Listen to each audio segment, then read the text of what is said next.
Hi, everyone, and welcome. I got a movie review for you today, but it was for a very special reason. I went to the first film of the Newport Beach Film Festival for 2015.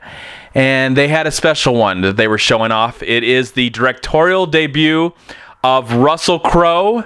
The movie is called The Water Diviner, and it's a film that has been praised at the Australian Academy Awards. I believe it won 3 awards, including Best Picture. Sadly, Russell Crowe was not here at the screening.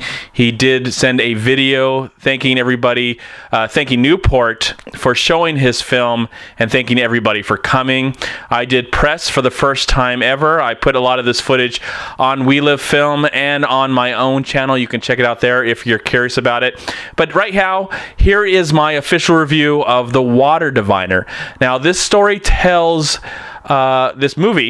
the story of a man. This is around 1919 when we get to know this man who is a water diviner. He's played by Russell Crowe, and his 3 sons, who he loves dearly, went to go fight in World War I, and sadly, they all died in Gallipoli.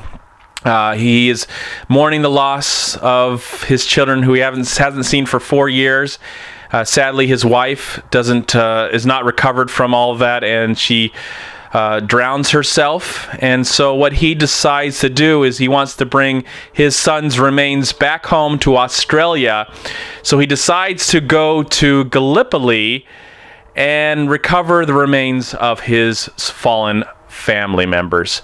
And once he gets there and experiences many different things, he kind of forms a friendship with a Turkish woman who's played by Olga something from Quantum of Solace and Oblivion, and Jai Courtney plays a officer that's helping him in the process of finding his lost sons. But once he gets there, he finds out that maybe one of his sons survived the war. So not only does he pay his respects to his 2 sons who have passed away, but he also goes in search of the son that may be or may not be alive. Now, this movie is inspired by real events, so I don't think what we're seeing here is actually the true story of the situation, but took an idea of probably a lot of stuff that happened during that war.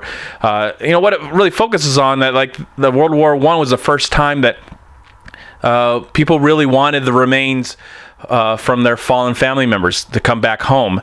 That might have been the first war that occurred. I think that's hopefully something that happens when people go to war and are killed in war, that hopefully the remains are returned home to them. Hopefully, I know that's not all the case in most situations, but hopefully in most situations it is. Now, how did I feel about this film? You know what? I'm pretty hyped up about the movie because it won all those awards at the Australian Academy. I thought it was a good movie. I don't think the American awards will honor this film as Australia did. But I think this was a good film. It's as I said before, it's a directorial debut of Russell Crowe. He has a lot of passion behind it. I liked his acting. Actually, what I liked about this film the most, and I do have some issues, and I'll get into that a little bit, but what I liked about the acting the most, what I liked about this film the most was the story. I actually filmed the story was the most interesting aspect of this, as this father who has lost his sons and will do anything to return honor to his family, and the respect that his sons deserved for serving in World War I.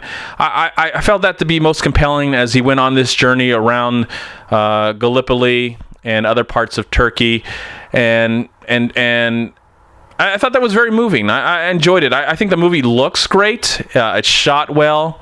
Some of the issues I had with the film, I think Russell Crowe does some great acting in here, but a lot of the cast feels a little more melodramatic, over the top. Some of the editing was a little off and was made the film feel a little uneven and out of place at times. Like the emotional tone was kind of off for a lot of the film. There was only one scene, and I'm not going to go in great detail, but the one scene that probably affected me the most in this film was the scene where we get to find out what happens to his sons. So that was pretty emotional. I got quite emotional watching that. But the rest of the movie feels like Oscar bait. It feels like something that just wanting, having all this rise of a music and these over the top acting, these over the top acting at sometimes where it felt, like, hey, please award us, give us awards, we deserve it. Look we've got these amazing locations and this really sad story. At times it just felt a little, little cheesy for me. But overall, I would say I liked the film. I did not love it. I wanted to love it. But I thought it was a good, solid directorial debut for Russell Crowe. I would hope that he would maybe make another film, maybe centered in some modern situation, some time period like today. That would be interesting. I think it would be interesting to see something that's true to his heart, like Australia it is.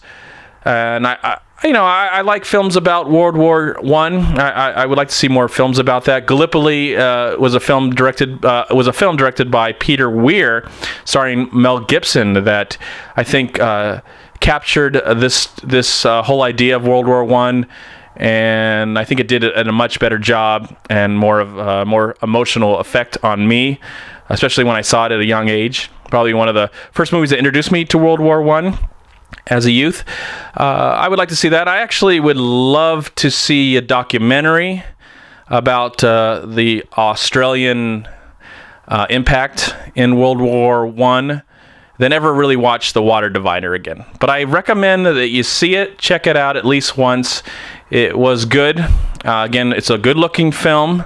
It's got its issues, it's got its problems. It's not a perfect film, but overall, I enjoyed it for the most part, and I'm really glad I got a chance to go see it at the Newport Beach Film Festival. I believe it's released now all over the United States. So in the comment box below, let me know if you've seen it. What did you think about it? Did you enjoy it? Did you not? I'd really like to know. And thank you so much for watching. I am going to give The Water Diviner, I'm going to give the film a solid 3 stars out of 4.